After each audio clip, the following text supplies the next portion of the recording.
소장님, 네. 저 어제 깜짝 놀랐어요. 예. 9.1 아무리 백악관에서 1차 경고했다 해도 9.1은 이건 뭐 너무 무서운 숫자였는데 네. 그럼에도 불구하고 미국 시장 거의 다 회복시켰습니다. 예. 또 우리 시장 마찬가지고 그러나 이 CPI 9.1에서 우리가 어떤 걸 진단해야 되는지 한번 분석해 주시죠.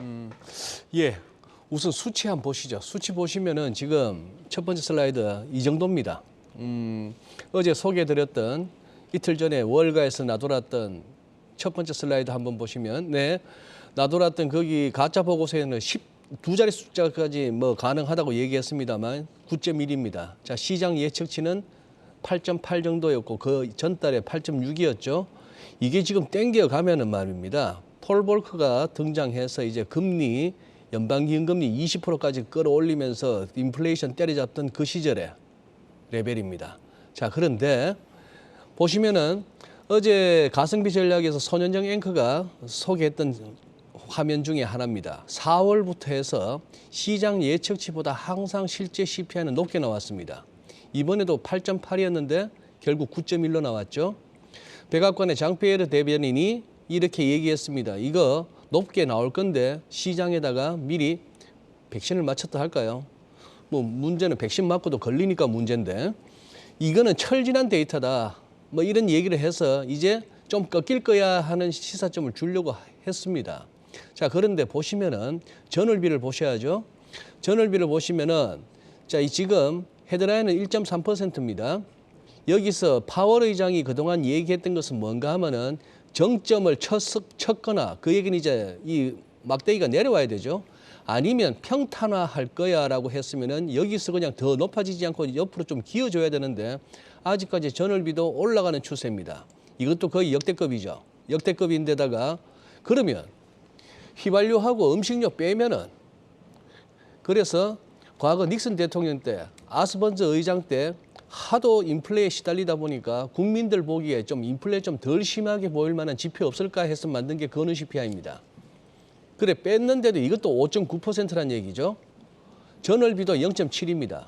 0.7이면 러플리 곱하기 12 하시면 7, 24, 뭐 8점 몇 프로 거기 약간의 플러스 알파 자칫 연간으로 연율로 9% 되는 여기서 전년 비해서 조금 연준이나 시장이 환호할 만한 뭔가 나왔나요? 그러나 지금까지 살펴보셨던 것 같이 뭐 전월비를 보든 코어를 보든 그렇게 인플레가 잡힐 것 같지는 않다. 다만 지금 이제 원자재가 좀 꺾였고 곡물 가격도 꺾였고 유가도 꺾였으니 이제 다음 달 가서 확인하는 7월 CPI는 좀 낮아지지 않겠니 하는 기대는 있습니다.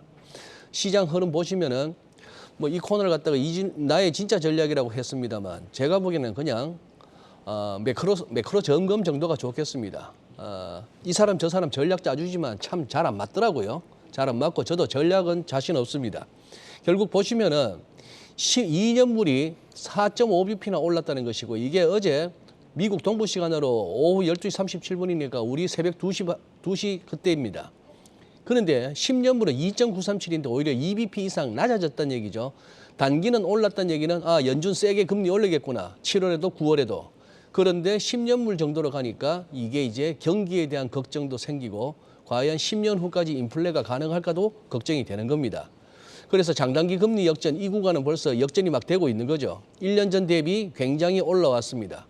또 하나 여기가 3%인데요. 이 커스가 가리키는 부분이 3%인데 이 지금 전 세계적으로 선진국들에 있어서 일본 제외하고 얘기입니다.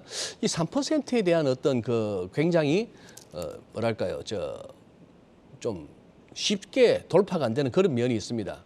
자, 요거 글로벌 모니터에서 가져왔습니다. 지금 보시다시피 장단기 금리, 즉 10년물에서 2년물을 뺀 거죠. 10년물 수익률이 당연히 높아야 됩니다. 그래서 거기서 2년물 수익률을 빼면 플러스가 나야 되는데 여기가 제로입니다. 이게 마이너스를 가는 걸 우리가 장단기 금리 역전을 계속해서 걱정을 하는 것은 왜? 과거에도 늘 장단기 금리 역전이 있고 나면 이렇게 음영처리한 경기 침체가 꼭 뒤따라왔기 때문에 걱정을 하는 겁니다. 그렇다면 지금 이번에 현재 스프레드는 거의 22년 만에 최대치란 얘기는 이때 이후로 즉 이 무렵 금융위기 오기 전에 이때보다도 이번에는 장단기 금리 역전폭이 더 큰 겁니다. 그 정도까지 왔는데 이렇게도 한번 생각해 보시죠. 그럼 그 기간 동안에 S&P 500은 어땠는가라고 보신다면은 사실 장단기 금리 역전되고 말이죠.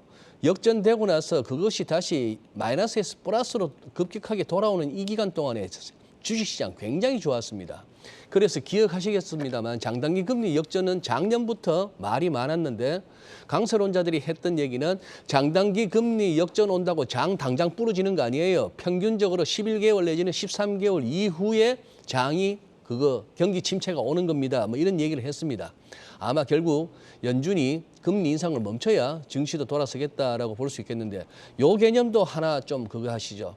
아까 오프닝에서 고대 김진일 교수님께서 잠깐 언급하셨습니다만 이 부분은 생각보다 중요합니다. 명목과 실질 개념 이걸 갖다가 연준이 몰라서 그러는 건 아닌데 그냥 얼버무리고 넘어갑니다. 얼버무리고 넘어가는데 예를 들어서 지금 우리가 2.25입니다. 한은에서 그저께 해서 2.25%가 됐고요. 지금 우리 당장 생각하기에 이제 다다음 주 그러면은 7월 FOMC에서 75bp를 하면은 2.5가 되고 혹시나 갑자기 부상한 그 가능성이 커졌습니다만 100bp 1%포인트 올려버리면 여기서 2.75까지도 가능한 겁니다. 그러면 한국보다 높아지네? 명목상으로는 그렇습니다. 그렇지만 지금 예를 들어서 여기서 인플레이션을 뺀 것이 실질 개념이라고 본다면은 우리 그냥 6% 정도 빼주시고 그다음에 미국은 9%를 빼준다면은 우리는 인플레이션에서 300bp 정도는 여유가 있다는 것입니다. 실질로는 미국보다 여전히 높다는 얘기죠. 그래서 이렇게 저렇게 자본 이탈에 대한 그런 우려도 크지 않다는 그 부분도 생각하셔야 되겠습니다만 한 가지 이 대목에서 짧게 설명하고 넘어가야 되겠습니다만 자꾸만 연준이 이 본질을 자꾸 흐리고 있습니다. 마치 연말에 3.25나 3.5쯤 가면은 무슨 그 애매한 개념의 중립금리, 아름다운 금리에 도달합니다. 경기를 깔아앉지도 않고 경기를 너무 뜨겁게도 안 하는 적절한 중립금리로 간다고 합니다만 3.5 갖는 저 연말에 갔어도 좋습니다. 인플레이션 피크아웃이라 해서 9%에서 8, 7, 6 이런 식으로 떨어진다고 하시죠.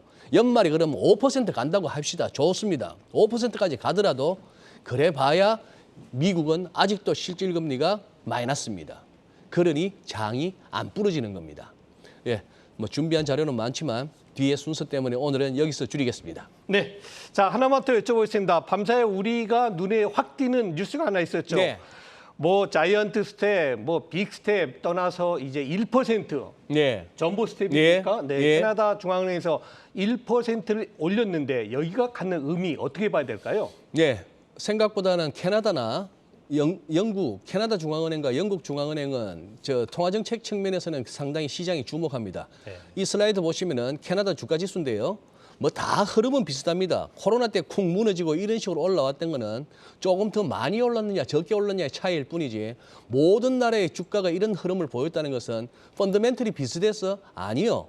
전부 다 돈으로 그냥 때웠던 이 시절입니다. 자, 그런데 이제 1.5에서 2.5로 100bp 1%포인트를 올렸다는 얘기죠. 이제는 울트라 스텝이라는 얘기가 나오는데 그래서 울트라 스텝도 캐나다도 보시면은 이렇게 됩니다.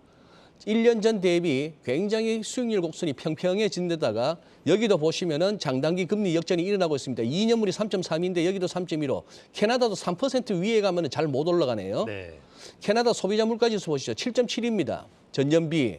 그리고 전월비로는 1.4입니다.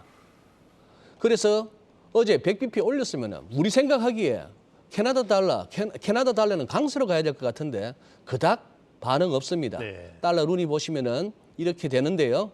자, 우리도 한번 보시죠. 우리 6%랍니다. 글쎄요. 편의점에 가서 한 1,000원 주고 1,200원 주고 먹던 소세지가 갑자기 2,000원 돼 있는데 이게 무슨 놈이 6%입니까? 우리 체감하고는 전혀 다른 지표입니다.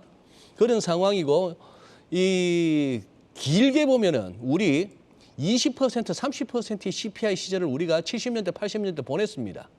그랬기 때문에 그 시절에는 그런 고금리가 있었기 때문에 은행에 예금해 놓으면은 14%, 15%에서 한 1억만 있어도 평생 이자로 먹고 산다는 세월을 보냈는데 네. 이제 이런 상황이 됐습니다. 이렇게 됐다고 본다면은 글쎄요. 캐나다가 저렇게 했기 때문에 저것도 깜짝 놀래키게 했기 때문에 연준도 또 깜짝 놀래키게 할 수도 있습니다. 그동안의 포워드 가이던스네 시장과의 소통이네 미리미리 알려주겠네.